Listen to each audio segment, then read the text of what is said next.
Hello everyone. So we wanted to do this video today to talk about our experience homeschooling in New York State. We currently reside in New York State, so obviously that's where we have our experience. And as we move and progress down to South Carolina, where we're moving to, we do have some information on homeschooling down there, but we will obviously learn more as we move down there and start getting wrapped up into all of these programs and finding out what the requirements are for everything. So just as a little background, we started homeschooling at the beginning of the 1920 school year. So that was before the pandemic and all this stuff where everyone started to homeschool their kids. So we had a little bit of a head start and a jump on it. We knew what we were doing. We had our curriculums all set up and all planned out, and this was something that we had just decided to do for a lot of different reasons, which we can get into in another video. Homeschooling, which I would like to say homeschooling and homeschooling during a pandemic. Anybody who homeschooled before this knows it's completely different with everything shut down and all the rules and restrictions. It definitely changed homeschooling, but it was a blessing, like complete blessing to have us already have chosen homeschooling already in the middle of it when the pandemic hit, because my kids were already used to that kind of thing. It did stink in the sense that like we were kind of locked up just like everybody else. We couldn't get out. We spent a lot of time going to the zoo or doing all different kinds of things. We were always out and about because nobody wants to stay at home when they homeschool. I feel like the name kind of gives it a bad rap, I guess. But anyway, so... One thing I just want to add is because we were homeschooling prior to this and we had everything already set up, a lot of people reached out to you and kind of said, you know, how do I get started? What do I do? What should I look for? Is there anything I should, what should I be thinking about? And that really was nice to outreach to certain people and be just another voice, you know, that someone could listen to and rely on. So, which is how, I mean, when we started talking about it, I reached out to several people, and I'm so grateful for those people. They walked me, they held my hand almost and walked me through the process of reporting and all the things, because in New York State, there's a lot. It's like one of the more highly regulated states in the United States for homeschooling. So in order to homeschool in New York State, you have to tell your school. So you have to send in something that you intend to homeschool. It's called intent. Then you have to send them within 2 weeks of that, or so they say within 2 weeks of that, a plan. And it has to say the curriculums that you're going to use and how you're going to cover all the subjects of which they require. And so you have to do all of that, and then you have to tell them when you're going to hand your reports in. So that has to be done before your school year starts. And then 4 times a year, you have to hand in a report. They call them quarterly reports. And you have to talk about the progress that your kids made throughout that 45-day period. It's 9 weeks to make 180 days total. So that's a lot. And so anything compared to that is less. I am, you know, I like to be organized, and I get all my quarterly reports in on time. I talk to other homeschool parents here, and they are not usually as, at least the ones I talk to, they're not usually as on top of it as I can tend to be, but that's just my personality too. I don't like things hanging over my head. I just like to just get it done. So that is what is required if you're in New York State. It is a lot more. Now, once you get the hang of it, it's not the worst thing. Like, homeschooling in New York is not the worst. However, we were finding, and it was one of the reasons, if you go back to why we're moving video, there are a lot of things we believe are coming down the pipeline or legislation that are going to hinder our freedom in homeschooling. And we just, that along with so many other things, it was just another added piece to say, you know what, this is not where we want to be if we are convicted by God that we should be homeschooling our kids. And we can talk another video about why that is. It just, yeah. So, I mean, homeschooling in New York State, once you get the hang of it, can be annoying, and it's a lot of stuff, but it's not terrible. But there is stuff that's happening that could potentially make it very difficult.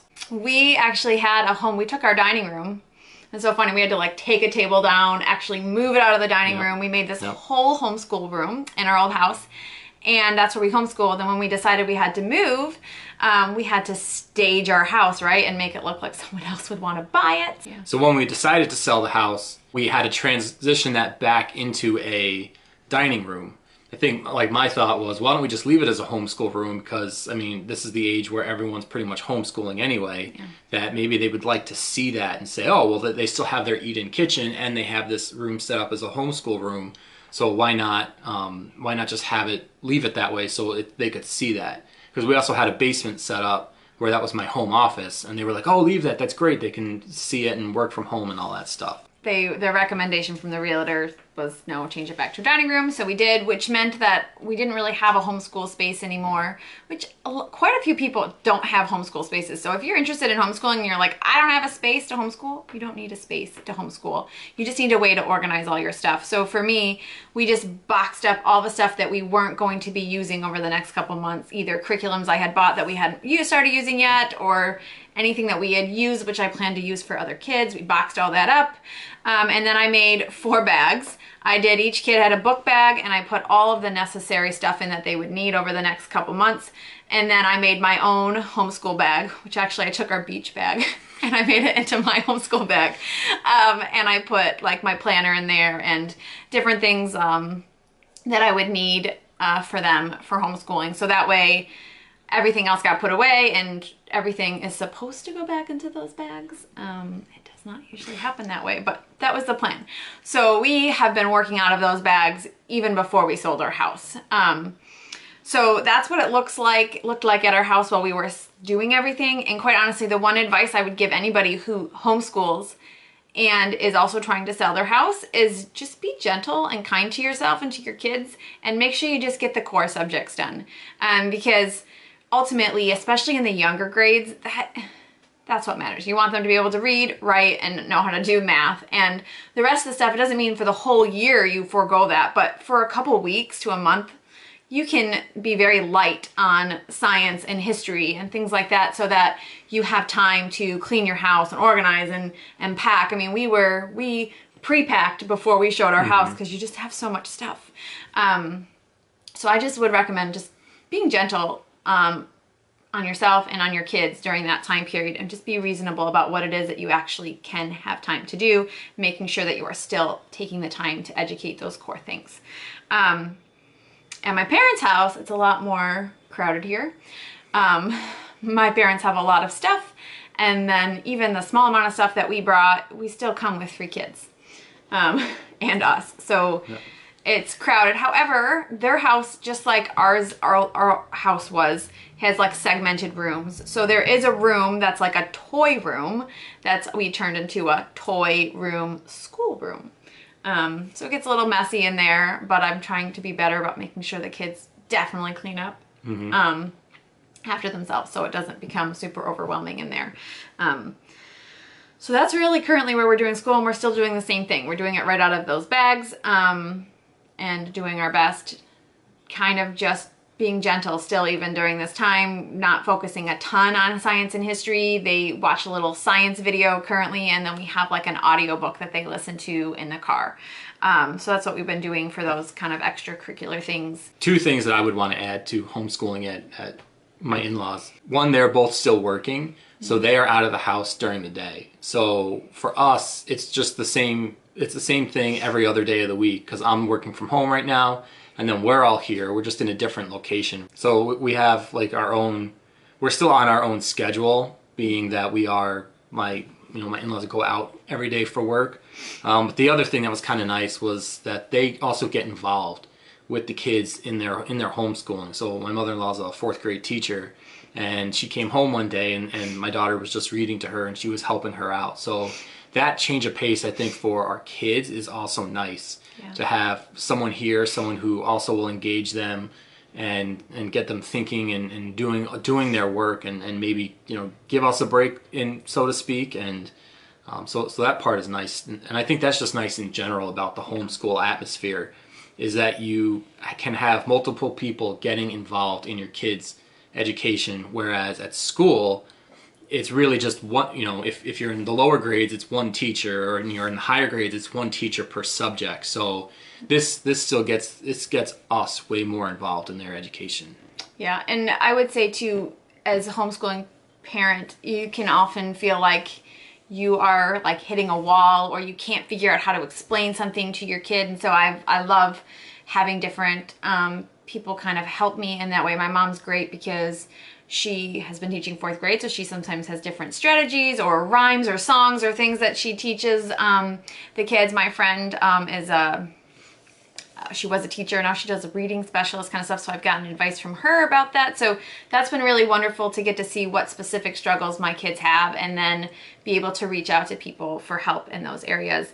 And on that note too, I love to say this because I think it's true, just as if when people reached out to me during the pandemic for help with homeschooling or how do you deal with these things, the homeschool community, at least the one I know here, I don't quite know the one there, even though so far everyone I've talked to there has been wonderful. It's the homeschool community, just, they're wonderful. They want to help. Like, most people who homeschool because they absolutely love it, and they are so excited to help you and bring you along for the ride. And adjusting to homeschool life down there, so I love to plan. John can attest to that. I'm like always got the planner out. I'm always changing plans. I love adjusting as I see that we need it. So one thing I knew, or I prayed that we would have, would be we would kind of move to this new community and we would kind of get to dive in right away. And I started looking at different co-ops down there, and at first it was like, oh gosh, like what are we gonna do? And I ended up finding a co-op that it's 1 day a week. So from 9 in the morning, you drop them off at 9, you pick them up at 2:30, 1 day a week. It's 24 weeks a year. We're coming in on the second half, and they were willing to take us even for that small piece, which was awesome. So I'm really excited for that, for the kids to kind of just really just start to get involved right away when we get there, and for even for us as a family to meet people down there. So we're going to be doing that, which I love.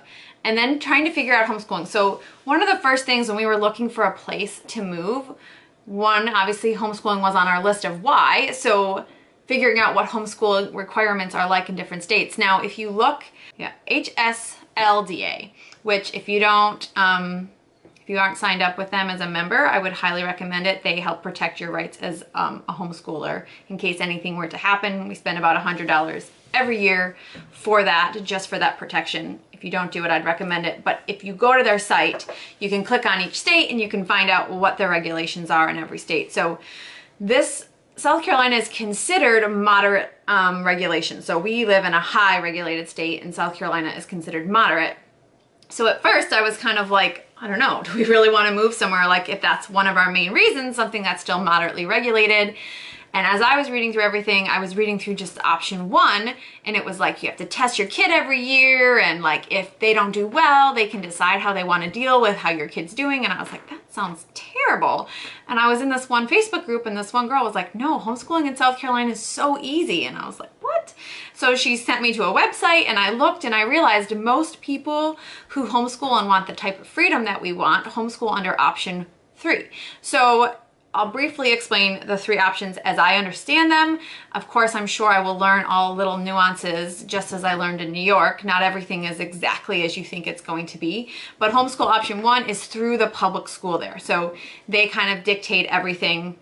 You send all your stuff to them, and you have to be tested every single year. So that, I don't have a deep knowledge of that, because once I found out that you have to test every year, it almost kept us from moving to South Carolina, because I was like, I don't want to do that. Homeschool option 2 is a homeschool association. There's only one of them associated with homeschool option 2. And it seems relatively flexible when I look at it. You can still like pick your curriculums. It can be flexible. However, it's pretty expensive. So it's about, I think they said $350 for your first kid, and then $50 for every additional kid, and then any extra fees for transcript things or like that for your older high schooler kids that you would want. So that's option 2. The one thing, and I don't know this to be 100% true, but when I was researching, sounds like kids with special needs. So if you have an IEP or a 504 plan where your kid needs one of those, that might be the better option for you. But I don't know. So the homeschool, there might be homeschool associations out there that are for option 3 that work with special needs kids, but I did see a lot of information through the option 2 for that. So then homeschool option 3 is a lot more laxed in the sense that you can pick any. There's a bunch of different homeschool associations, and then they each have their own requirements that still align with the state of South Carolina. So they have to be approved by the state in order to be an association that you can go through. So you get to pick and choose. So I did a lot of research and I picked, okay, so the one that we picked was PACESC, okay, and it stands for really long thing, which I'm not going to share. But the one thing about that, so it still offers all that flexibility. It still offers transcript services for your older kids.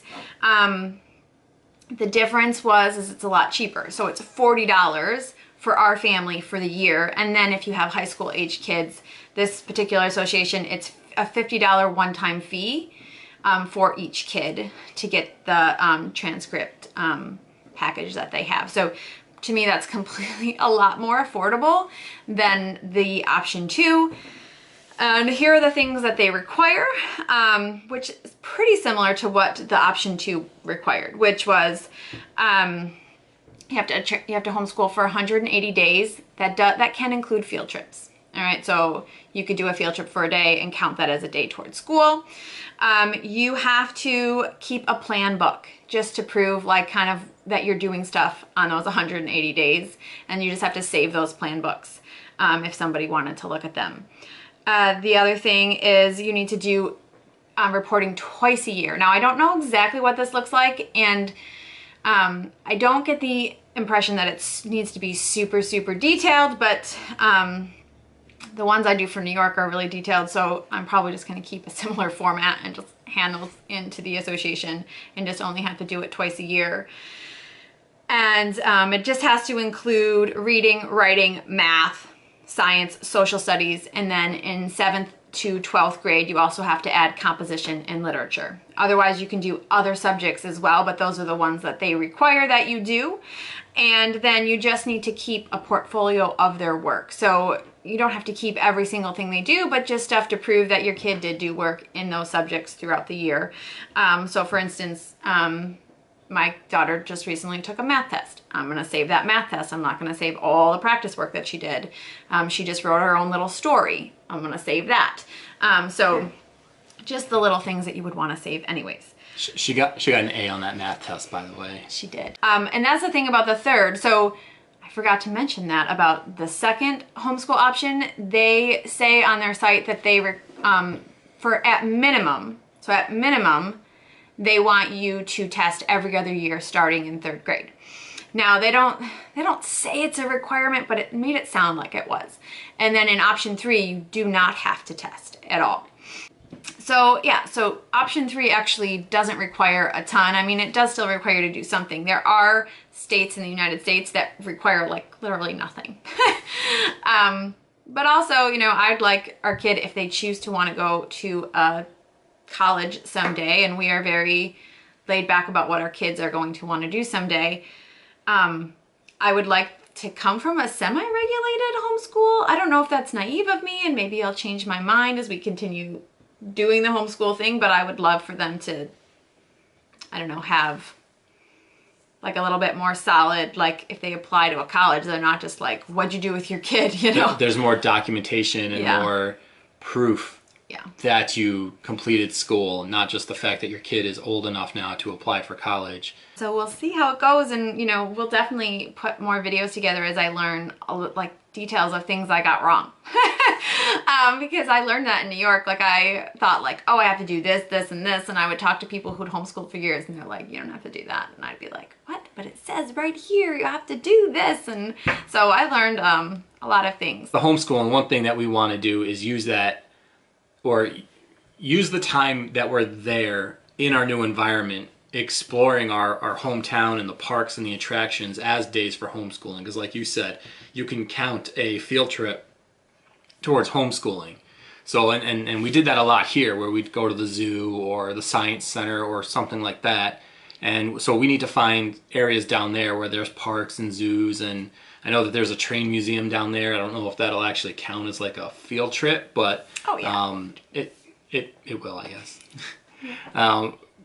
So I mean, it's homeschooling gives you that that push to also want to get out and explore. And like you said earlier, I think homeschooling is not a good It's not a good word for it because you're not stuck at home. You're not staying at home. You're not confined to your home, although most people are now. The homeschooling, the name, I think is very deceptive. You know, it just requires that people who are at the home do the work, and that's pretty much it. But I mean, that's something we're looking forward to, is getting out and driving around and saying, oh, look, here's a park, here's a museum, here's all these different things that we can get out and do and see. I know you talked a lot about the homeschooling because you did a lot of the research and you're the one who's doing pretty much all the homeschooling with the kids, but I'm also working from home. We set up our home, so he is the main provider of our home.